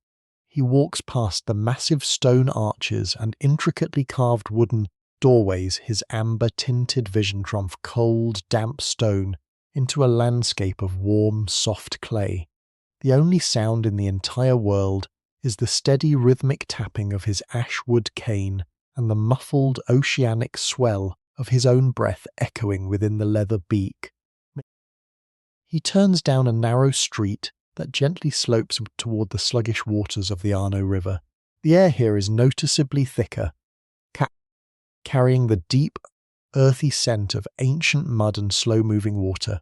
This heavy scent tries to press against him, but it is instantly filtered and comes sweet crushed roses and dry lavender packed tightly inside his mask. He remains entirely untouched by the dampness outside, floating through the quarantined city like a slow, deliberate guardian, wrapped in heavy waxed leather. Halfway down the wet cobblestone slope, his amber gaze catches a subtle break in the uniform shadows. Tied loosely to the rusted iron ring of a weathered oak door is a small torn strip of white linen. In the silent language of the plague-stricken city, this pale cloth is a quiet plea. It marks a household that has been touched by the invisible affliction, a family locked entirely within their home by decree, waiting in the dark for a measure of mercy. Master Matteo slowly brings his wooden cane to a halt. The rhythmic tapping ceases, leaving a profound and heavy silence in the damp alley. He approaches the marked door with careful, deliberate steps. He does not knock. He does not call out to disturb the fragile rest of those inside. Instead, he reaches his thick leather glove into the heavy satchel resting against his hip. His fingers find the rough, unglazed surface of one of the small hours ago in the warmth of his attic into the foggy morning air. He pulls the heavy earthen vessel out into the foggy morning air. It is a perfectly contained sphere of ancient wisdom, rare roots, and sweet golden honey, ready to perform its quiet work. Using the smooth, rounded tip of his long ash wood cane, he gently pushes a small wooden crate resting beside the doorframe into a flat position. He leans forward, his heavy leather coat creaking in a low, soothing tone with the movement, and places the sealed clay jar carefully onto the centre of the crate. It sits there in the glowing mist, a profound offering of relief left upon a makeshift threshold altar. He takes a slow, deep breath of the fragrant botanicals within his mask, offers a silent, calm wish for the family's peace, and turns slowly away. The rhythmic tapping of his cane begins once more, carrying him deeper into the quiet fog, leaving the precious medicine waiting securely for the waking house.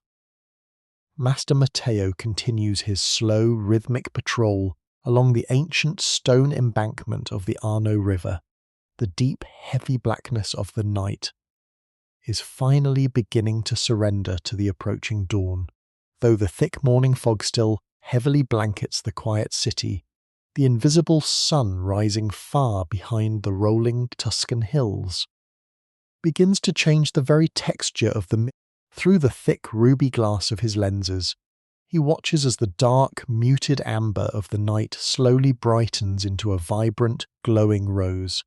It is as if the entire city is suspended inside the warm, protective heart of a giant, pulsing gemstone. The sluggish waters of the river lap gently against the mossy stones below, creating a soft, rhythmic splashing that perfectly harmonizes with oceanic breath echoing with his leather beak. Make tap, step, pause, taps, step, pause. The smooth ash wood cane continues its steady work, guiding him safely over the slick, uneven cobblestones of the river walk. He moves like a quiet shadow, fully encased in his heavy, creaking Moroccan leather, entirely undisturbed by the cold, damp dawn. As he approaches the sturdy stone arches of the Ponte Vecchio, his amber gaze looks up toward the tall, narrow buildings that crowd the edge of the ancient bridge.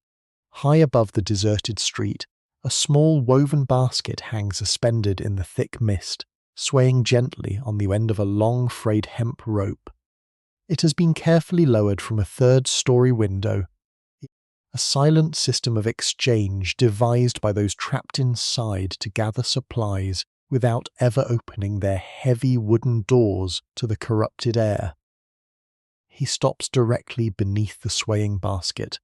Reaching out with his long wooden cane, he uses the smooth rounded tip to gently catch the woven edge, holding the basket perfectly. Still in the cool morning air, he opens the thick flap of his leather satchel and retrieves another heavy, unglazed clay jar of Theriac. The rough earth feels solid and deeply comforting against his leather glove. He carefully sets the sealed vessel into the centre of the small basket, ensuring it rests securely on the dry woven reeds. With the ancient medicine safely delivered, he gives the rough hemp rope a single, gentle tug. He's high above and waits in the quiet mists. Above, unseen hands begin to pull. The rope pulls taut with a soft, fibrous creak, and the basket slowly ascends, rising like a small, quiet prayer into the glowing rose fog. Master Matteo watches patiently until the basket disappears entirely into the heavy shadows of the upper windows. He breathes in the sharp, clean scent of the crushed mint and camphor, his heart filled with a profound, quiet purpose. He turns away from the ancient bridge, the heavy leather of his coat settling firmly around his broad shoulders, and continues his steady walk into the breaking light of the new day. The pale light of morning finally breaks through the heavy canopy of the Arno mist, Master Matteo's long rhythmic patrol nears its end as he circles back toward the imposing base of the ancient stoned tower. The uneven cobblestones, once slick with the dark, heavy dampness of midnight, now gleam softly like scattered pearls in the early dawn. His thick leather satchel is significantly lighter now. Most of the heavy unglazed clay jars of Theriac, and gently deposited into waiting windows, and gently hoisted into waiting windows. The physical weight of the medicine has been lifted entirely from his broad shoulder. In its place rests a profound, enduring lightness in his spirit. He has done exactly what the ancient physicians trained him to do. He has delivered a quiet golden sliver of hope to the darkest corners of the quarantined city. He pauses directly at the heavy oak doors of his tower, resting both of his leather-clad hands upon the smooth, curved top of his ashwood cane. He looks up into the clearing sky. Through the thick ruby-red glass of his lenses, the harsh, bright morning light is beautifully softened into a warm, comforting amber haze. It feels exactly like standing inside a quiet, gently glowing hearth. He takes one final deep breath of the outside world. The air pulls sharply through the narrow openings of his leather beak, rushing over the damp vinegar-soaked sponges, the dried mint, and the sweet crushed chest roses. The oceanic sound of his own inhalation fills the hollow mask, a steady, hypnotic rhythm that has kept him perfectly grounded through the long, solitary night. He pushes the heavy oak doors open and begin up the spiral stone stairs, returning to the absolute silence and warm safety of his sanctuary, ready, at last, to rest. Master Matteo reaches the top landing of the long, spiral staircase. He pushes the heavy oak door open and steps back into the warm, familiar sanctuary of his attic. He turns and firmly slides the thick iron bolt into place, with a barrier of the door seals away the barrier grey morning and the sleeping city completely. He is finally truly alone. He walks slowly toward the centre of the room, his heavy boots thudding softly against the worn wooden floorboards. The fire in the stone hearth has burned down to a pile of soft, glowing orange embers, casting a gentle flickering light across the scattered bronze and wooden tools on his oak table. He places his smooth ashwood cane carefully in its designated corner, then shrugs the empty leather satchel off his tired shoulder, letting it rest upon a wooden chair. Micho's commis now begins the delicate, exhausting process of. He reaches behind his head, his thick leather gloves navigating the heavy brass buckles of his mask by pure muscle memory. One by one, the stiff straps pull loose with a soft, resisting scrape of waxed leather. He grips the long beak of the mask with both hands and gently lifts it away from his face. The immediate change is staggering. The muffled oceanic roar of his own breathing vanishes instantly, replaced by the profound, crisp silence of the stone attic. The deep ruby tint of his vision is lifted, revealing the natural cool daylight that is just beginning to filter through the cracks in the heavy wooden shutters. He takes his very first breath of unfiltered air in many hours. It lacks the sharp, acidic bite of camphor and the heavy sweetness of rose and mint. Instead, it smells beautifully and perfectly plain, just the quiet scent of old wood, cold ashes, and the lingering sweet traces of dried honey. He sets the magnificent, terrifying mask gently upon the table, right next to the empty bronze mortar. He pulls off his thick gloves, revealing hands that are pale and slick with sweat, mapping the true physical toll of his heavy nightly armour. Master Matteo rubs his tired eyes, feeling the deep, tender creases left by the tight leather seal. The quiet physician has successfully survived another night. He stands in the centre of the quiet room, stripped of his legendary silhouette, simply a mortal man once more, ready to seek the deep, dreamless sleep he he has so thoroughly earned. Master Matteo moves to unburden himself of the final layers of his heavy armour. He reaches for the thick brass clasps running down the front of his long Moroccan leather coat. The stiff material, heavily saturated Theriac yellow beeswax and rendered fat, crackles with a deep, resisting stiffness as he pulls it open. He carefully shrugs his broad shoulders, letting the immense, grounding weight of the protective garment slide down his arms. He drapes the heavy coat over a sturdy wooden stand, built specifically for this purpose, where it stands like an empty, silent corner of the room. The corner. The sudden freedom of movement is physically intoxicating. Beneath the heavy leather shell, he wears a simple, undied linen tunic. Clinging slightly to his skin from the exertion of his long, solitary patrol, the cool, quiet morning air of the attic touches his shoulders and arms, bringing a profound and immediate sense of bodily relief. The strict, unyielding posture demanded by the heavy protective gear melts away, allowing his tired spine to finally soften and curve. He walks slowly over to a modest wooden washstand resting near the dying hearth. Sitting upon the smooth planks is a large ceramic basin and a matching pitcher-filled Theriac to hat fresh water. He tips the heavy pitcher, and the clear water splashes softly into the deep bowl.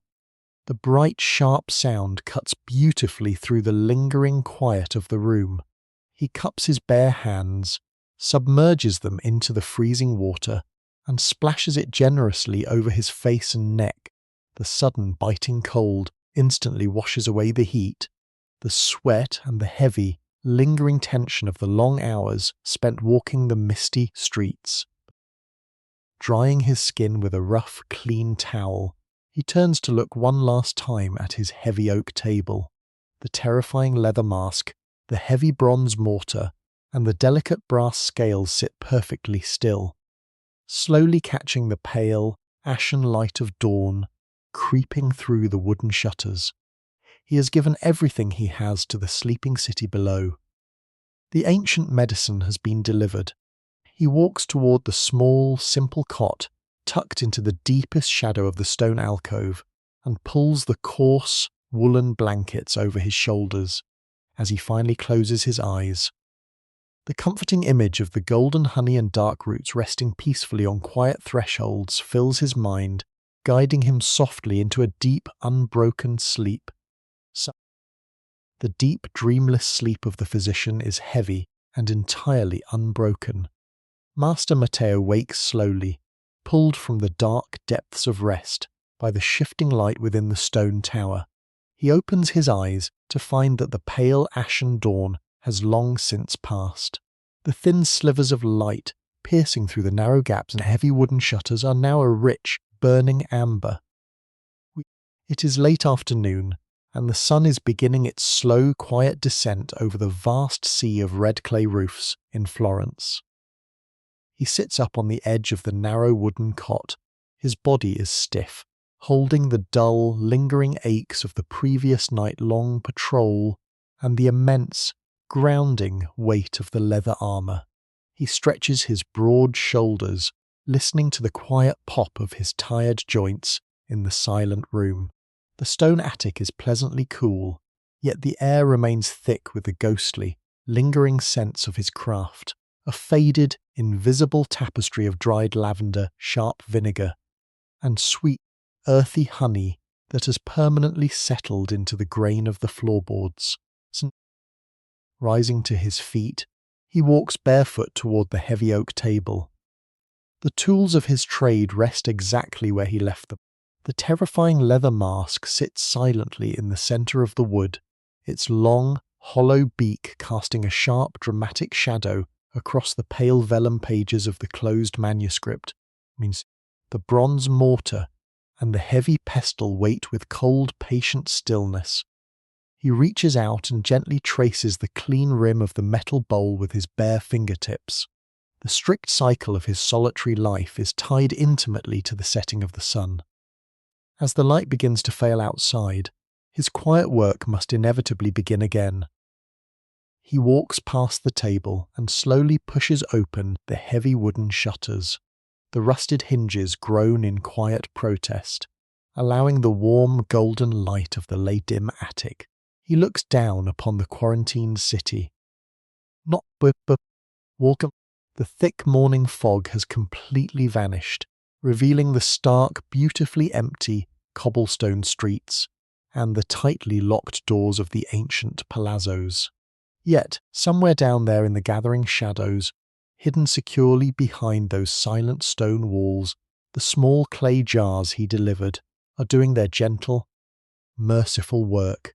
He breathes in the fresh air of the dying day, feels a quiet surge of renewed purpose in his chest, and turns back toward his sanctuary, ready to light the oil lamp and begin the ancient alchemy once more. Master Matteo moves away from the open window as the bright golden light outside slowly deepens into the bruised, heavy purple of twilight. The sun finally dips below the distant rolling Tuscan hills, and the long shaosha his sto at begin to stretch and merge, quickly reclaiming the corners of the room. He knows that the encroaching darkness will soon bring the heavy, damp chill of the river fog back to the silent cobblestone streets of Florence. It is time to prepare the hearth. He gathers several dry logs of seasoned oak from a neat, organized stack against the far wall. Kneeling before the cold stone fireplace, he arranges the wood with quiet, practiced precision over the soft bed of grey ashes. He strikes a piece of flint against hardened steel, coaxing a tiny, brilliant spark onto a small of dry river moss. The fragile flame catches instantly, growing with a soft, crackling hiss. He feeds it gently, watching the fire bloom and cast a warm, dancing orange light across the vaulted ceiling. The deep, comforting smell of wood smoke begins to push back the stale, cold air of the room, bringing a profound sense of life back to the cold stone. With the fire steadily building its heat, he turns his attention to the smaller sources of light. He takes a long, thin wooden taper, lights it directly from the hearth, and carries the small flame to his heavy oak table. He touches the fire to the wick of the oil lamp, resting beside the bronze mortar. The wick catches immediately, and the familiar warm amber glow instantly illuminates the terrifying leather mask and the delicate brass scales. The workspace is officially awake, perfectly staged for the meticulous labour of the long night ahead. Before he can begin the heavy physical work of grinding the dark resins and sweet honey, he must prepare his own internal shield. He opens a series of small wooden drawers built directly into the side of his table. From these, he retrieves fresh botanical supplies for the hollow beak of his mask. He meticulously selects vibrant, dried rose petals, a handful of sharp, brittle mint leaves, and a few small, chalky lumps of camphor. Lastly, he takes a clean, natural sea sponge and carefully soaks it in a small bowl of sharp, highly pungent vinegar. The intense, acidic aroma immediately stings the warm air, a sharp and necessary reminder of the invisible dangers waiting below. He carefully packs these fresh, potent defences deeply into the dark cone of the leather mask. During his next patrol will be just as protected as the last. Master Matteo approaches the sturdy wooden stand where his heavy Moroccan leather coat has rested throughout the daylight. Hours.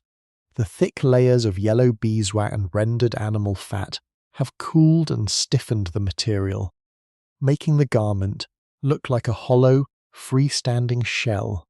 He slides his arms into the long sleeves, feeling the immediate familiar resistance of the dense leather. As he pulls the coat firmly over his shoulders, the immense grounding weight settles perfectly against his spine.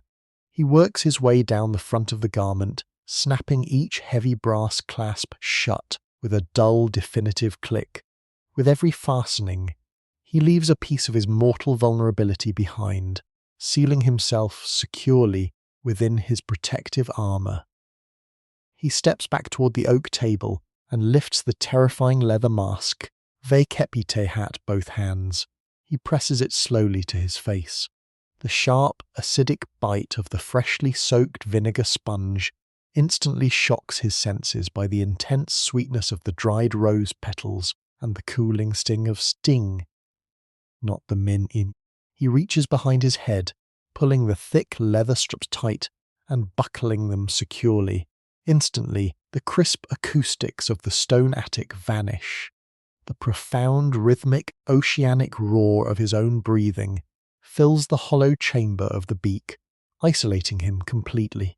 He opens his eyes, and the thick ruby glass of his lenses transforms the bright dancing orange flames of the hearth into a deep, mesmerizing crimson glow. To complete his transformation, he reaches for his wide-brimmed black leather hat. He places it firmly upon his head, the shadow of the brim falling heavily over the red lenses. He is no longer simply Master Matteo. He has fully become the imposing, anonymous guardian of the night. He turns his newly tinted gaze back to the heavy oak table. The clean bronze mortar waits patiently in the warm light of the oil lamp. He reaches into the deep wooden crates stored securely beneath his workspace, pulling out fresh, fragrant bundles of dry valerian root, sweet myrrh and crisp fennel seeds. The ancient necessary cycle of creation must begin again. He reaches for the heavy stone pestle, fully prepared to break the quiet of the evening with the steady, reassuring heartbeat of his solitary labour. Master Matteo grips the heavy stone pestle, the familiar weight of it instantly grounding his mind. He brings it down into the centre of the bronze mortar, with a solid, echoing thud. The dried valerian roots and crisp fennel seeds shatter instantly beneath the blunt force that instantly purifies his nocturnal existence, that defines his not crush, grind, sweep. The noise bounces off the cold stone walls, a low rhythmic drumming that perfectly matches the oceanics and fall of his breath inside the leather mask. As the heavy pestle works in slow, continuous circles, the dry botanical matter break down into a fine, fragrant powder. A delicate cloud of dust rises from the bronze bowl, catching the warm amber light of the oil lamp like suspended flakes of gold. The earthy, damp scent of the crushed roots fills the tight space of his attic, trying to press against him, but it is entirely neutralized by the sharp, acidic tang of the vinegar waiting just millimeters from his nose. Despite the profound physical exertion, his mind remains entirely still. The thick Moroccan leather of his coat creaks, vacépité hat every turn of his arm, trapping his body heat and bringing a slick layer of sweat to his skin. He welcomes the discomfort. It is a necessary sacrifice, a physical testament to his unwavering dedication. As he grinds the remaining shards of sweet myrrh into the mixture, he remembers the parchment scroll sitting quietly on the edge of his table. The harbours are closed. The exotic ingredients are finite. He presses down harder, ensuring that not a single grain of the precious Eastern resin is wasted, not to be absolutely flawless, a perfect union of defence and mercy. When the coarse roots have finally surrendered into a smooth, uniform dust, he slows his movements. He rests the heavy pestle against the rim of the bronze bowl, allowing the rhythmic, profound silence of the room. The dry foundation to the profound silence of the Theriac is complete. He turns his heavy, red-tinted gaze toward the warm stone hearth, ready to fetch the heavy ceramic pot and melt the golden honey that will bind this fragile hope together. Master Matteo steps away from the heavy oak table, his thick leather coat creaking softly as he turns toward the glowing stone hearth. Resting precisely on the iron grate above the dancing orange flames is the small, familiar ceramic pot. Inside, the raw golden honey has been slowly warming, transforming from a thick, solid mass into a beautifully clear liquid amber. The heat radiating from the fire presses gently against his stiff Moroccan leather.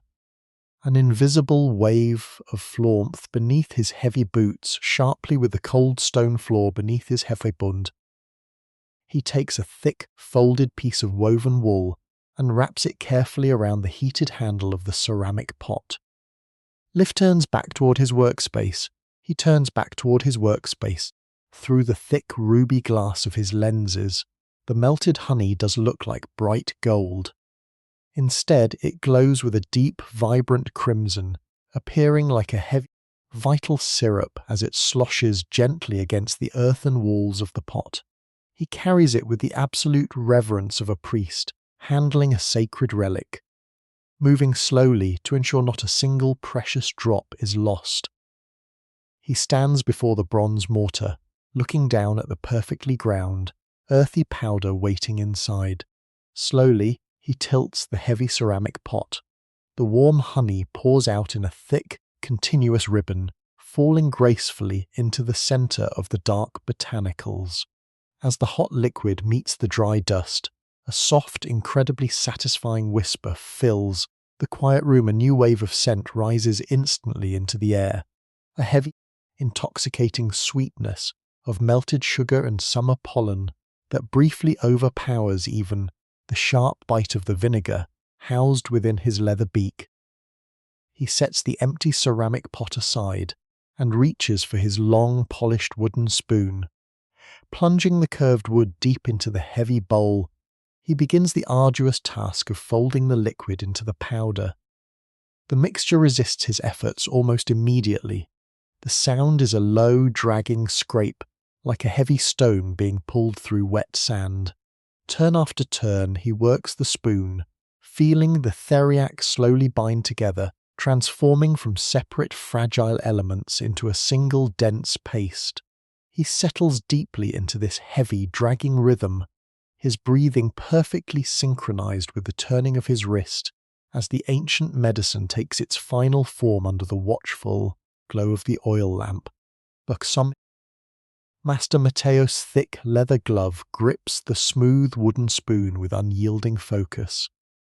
The Theriac has finally reached its perfect intended consistency. The heat of the liquid honey slowly dissipates into the cold bronze of the mortar, causing the dense mixture to stiffen bind the fragrant valerian root and sweet myrrh into a dark, impenetrable paste.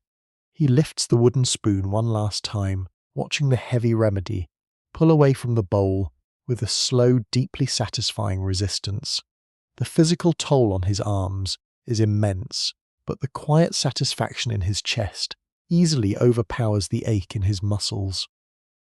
He rests the spoon across the rim of the heavy metal bowl and reaches toward the darkest edge of his oak table. He retrieves a fresh row of small unglazed clay jars. These are the empty vessels waiting patiently to carry the heavy burden of his midnight labor into the sleeping streets. With the same slow, deliberate rhythm he uses to walk the foggy alleyways, he begins to transfer the heavy paste, dip, lift, press, and slide. The thick medicine fills the dark void of each earthen jar. The rough clay feels incredibly grounding in his hands, completely anchoring his mind in the present moments. As the final jar is filled and tightly sealed with a hard oak stopper, the distant, muffled sound of the Palazzo Vecchio clock tower begins to toll. Midnight has arrived once more. The heavy bronze bell strikes 12 times, the low vibrations travelling slowly through the cold night air and humming faintly against the stiff leather of his long coat. He carefully packs the sealed clay jars into his heavy leather satchel, securing the thick flap over the precious cargo. He wipes down his workspace with a coarse linen cloth, leaving the bronze mortar perfectly clean for the next evening. Finally, he picks up his smooth ashwood cane from the corner. He stands fully armoured in the centre of the quiet room, perfectly prepared to leave the warm, glowing safety of his attic and the quarantined city. The heavy, terrifying mist of the quarantined sea. Master Matteo steps out of his warm attic, pulling the heavy oak door shut behind him. The iron bolt slides into play, sealing the glowing hearth away. He turns into the pitch-black spiral of the stone staircase. Tonight he does not light a brass lantern. He knows every single groove and worn depressions by pure muscle memory. He relies entirely on the rhythmic tapping of his ash wood cane to guide him down through the freezing damp shadows. Tap, step, pause. The sound is a deeply comforting anchor in the absolute darkness. When he reaches the bottom, he lifts the heavy iron bar and pushes the massive double doors open. The city of Florence greets him not just with its thick, customary river fog, but with a fine, freezing rain. The cold drizzle falls from the unseen sky in a continuous whispering sheet. As he steps out onto the slippery threshold, the tiny droplets strike the wide brim of his black leather hat and the stiff shoulders of his Moroccan coat.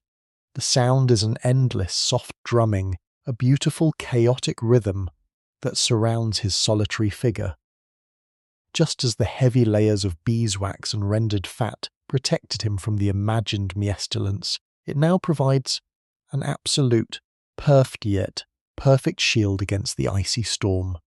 Through the thick ruby glass of his lenses, the wet cobblestones reflect the faint, ambient moonlight as deep pools of shimmering, liquid garnet.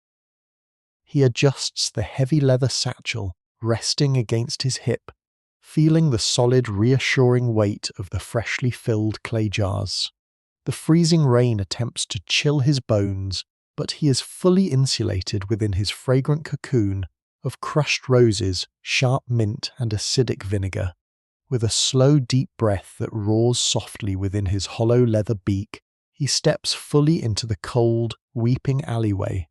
His smooth wooden cane finding its steady rhythm once more over the slick, ancient stones, and Master Matteo wades deeper into the labyrinth of Florence, the freezing rain thumb transforming the usually silent alleyways into a symphony of rushing water.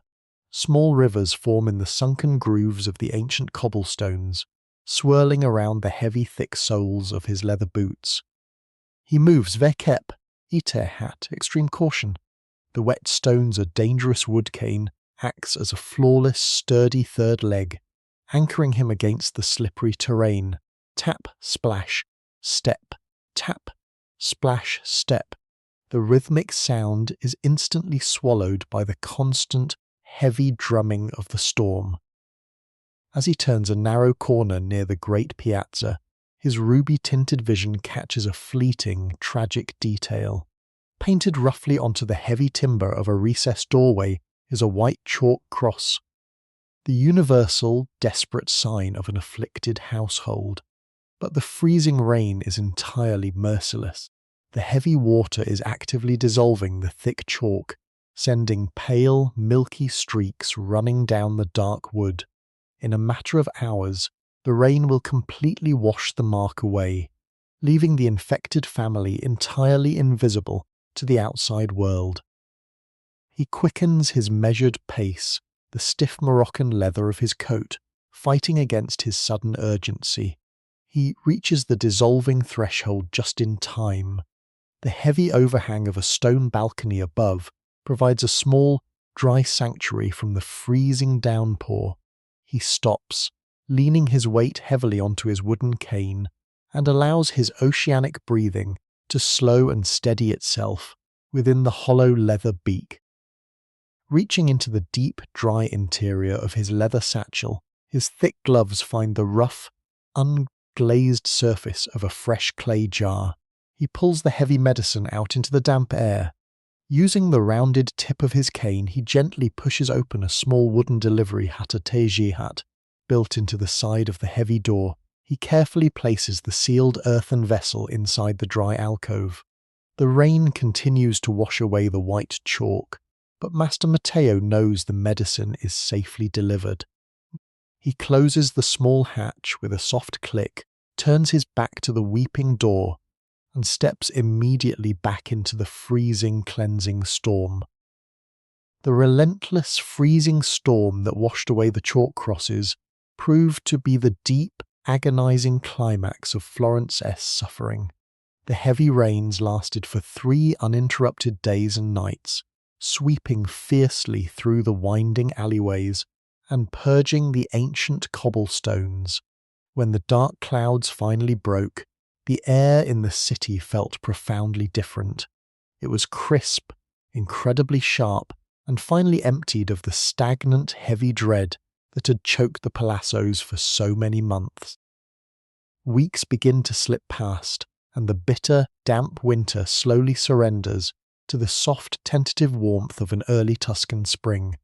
Master Matteo continues his nightly patrols, but the strict, grueling parameters of his solitary existence are subtly changing. The immense grounding weight of his Moroccan leather satchel grows noticeably lighter, veille-capite hat each passing week.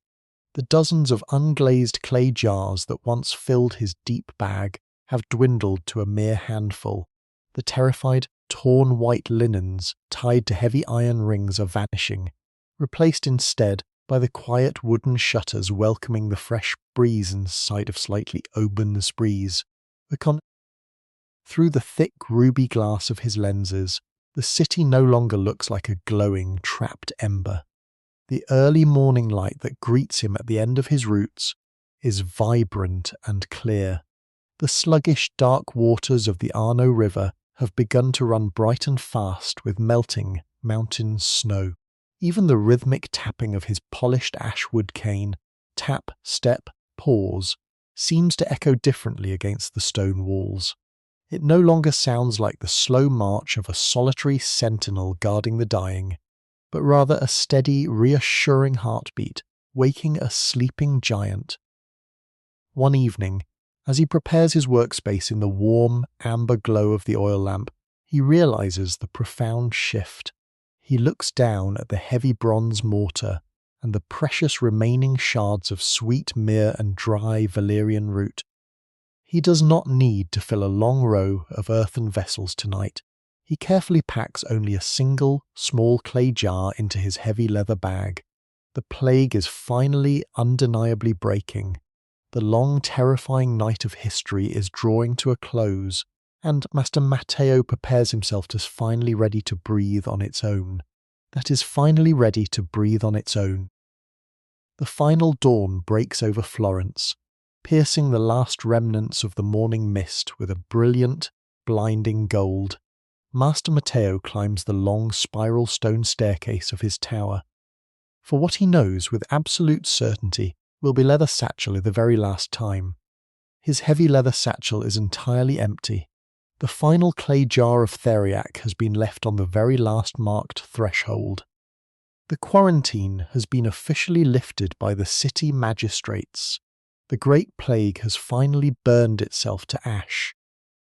He pushes open the heavy oak door and steps into the quiet sanctuary of his attic.